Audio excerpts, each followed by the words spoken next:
What's up YouTube? So today I want to show you how to make an FM lead specifically for Psytrance with the Arturia MiniFreak V.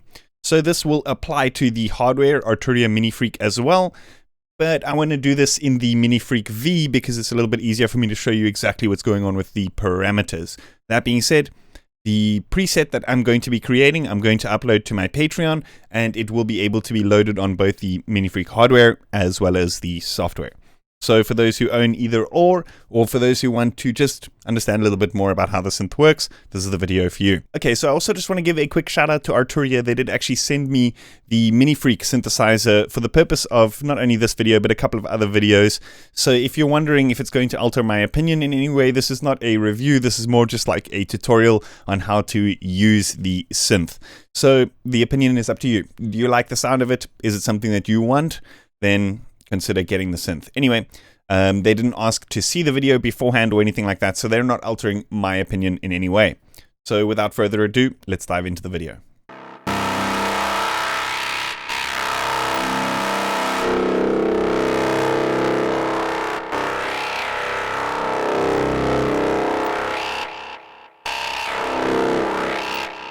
So the first thing that we're going to want to do is we're going to want to reset the preset to init.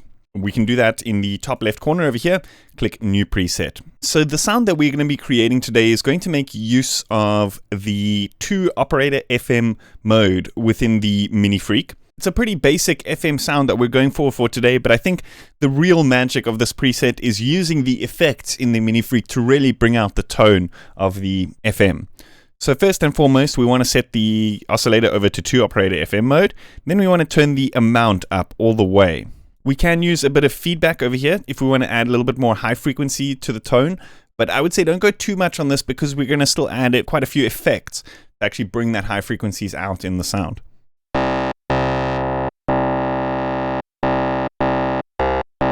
Just something like that. So we've got a little bit of grit in the mid-range. So here what I want to do is I want to enable FX1 straight off the bat, and we're going to leave this on a chorus. So what this does is it just adds a little bit of stereo image and also just creates a kind of layer to the sound.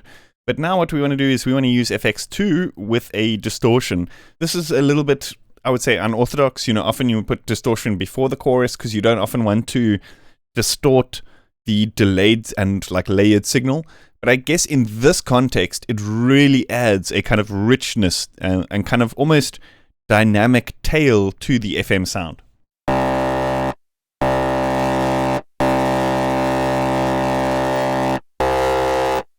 So once we've enabled the distortion, I want to go back and I just want to disable the chorus here, just so you can kind of see the differences to what the chorus is doing before the distortion.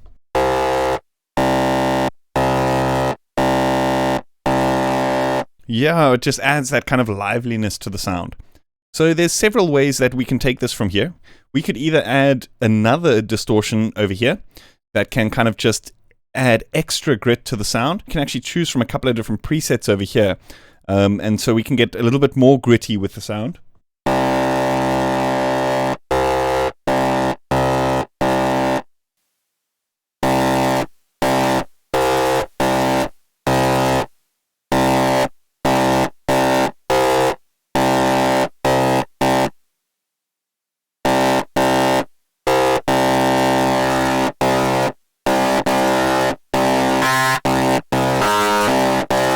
So here what I want to do is I want to add a little bit of filter before the distortion. So let's add high pass. And then what we can do is we can use the resonance here to like boost a little bit of mid-range.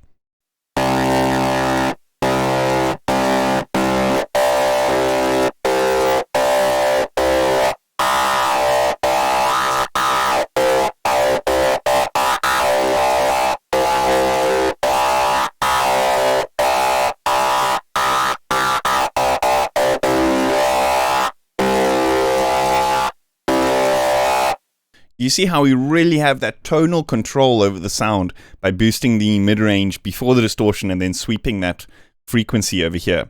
There's various things we can do to set up a kind of way of playing the sound. So the MiniFreak has some pretty cool macro controls. So what this allows you to do is actually assign the macros in the matrix over here. So you can either get there by clicking on the plus above any modulatable parameter, or you can just click advanced over here, and then you got the ability to cycle through these different settings over here. So the LFO shaper is really cool because this gives you the ability to draw shapes like on the computer, save them within the preset, load them on the hardware unit. And so it's kind of this best of both worlds scenario. I see a lot of people asking me like, do they sound the same? Do they sound the same? And I think it's not a very fair comparison because the hardware is obviously going to be colored by the sound of your preamps. So there's no way that hardware is going to sound the same as software because of the color of your preamps. It's just not going to happen. It can get pretty much there, I guess. But for me, it's about having a kind of scenario where you have the best of both worlds. Being able to create a preset with the finickiness and very minute parameter changes that you can do with a computer, and then being able to transfer them onto the hardware. Or the very hands-on approach that the hardware gives you, being able to create presets very quickly, then transfer them onto the computer, and then use them within your tracks without the coloration from your preamps and any other analog stuff that might be coming into the picture. So again, I think it's an unfair comparison. That being said, as I think it's a great system having both. So each of the macros has 4 assignable slots, which we can assign to stuff here within the preset. So I like this because this gives us the ability to create, for example, the cutoff. We don't want to sweep all the way up and we don't want to sweep all the way down. We just want a very specific range to work with. That's gone a bit too high, so we can kind of like really fine tune the range which we can play the sound. So these types of parameters, like this kind of fine-tuning of the macros and that kind of thing, is not something that I often do on hardware because I really like to just get into the mode, get into the vibe and kind of just create these presets and play with the sounds. I don't think too much about the finicky details, do you know what I mean? But that's why I think having the plugin is such a powerful thing because you can create the sound there, transfer it here, do the finicky details, transfer it back to there, and then you can play it a little bit better, do you know what I mean? So then here, let's say macro 2, we can change the feedback here of the input.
So we can also sequence some parameters here. So for example, the MiniFreak has this really nice piano roll kind of built in here. So if we just put in notes, like we can create like a rhythmic pattern here, so that if we hold, for example, F sharp, it's going to kind of transpose these notes automatically.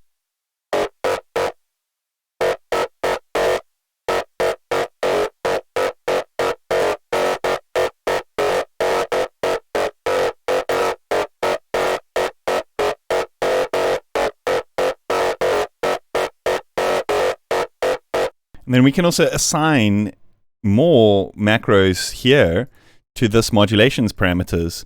So for example, we can move the cutoff depending on this sequence, which is really, really cool.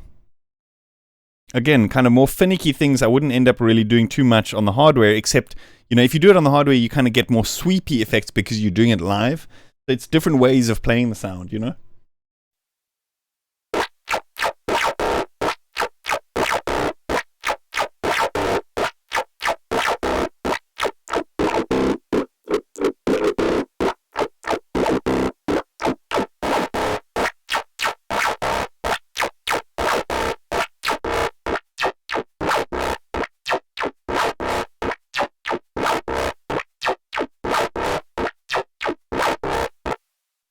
Okay, so then with just some stock effects here, I'm just going to pop the delay on here.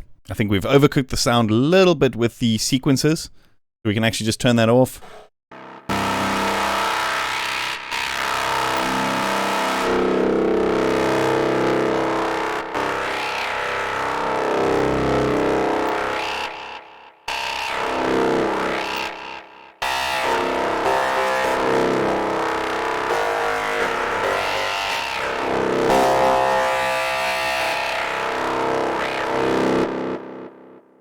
Awesome. That is about it, folks. I hope you guys enjoyed that. Remember, I'm going to be uploading this preset to my Patreon for all my $5 supporters. So if you want to know what that's all about, check out the link in the description. I hope you guys enjoyed that. Let me know what you think in the comments. If you haven't yet, please consider hitting that like button and subscribing to my channel. I'll see you guys next time. Cheers.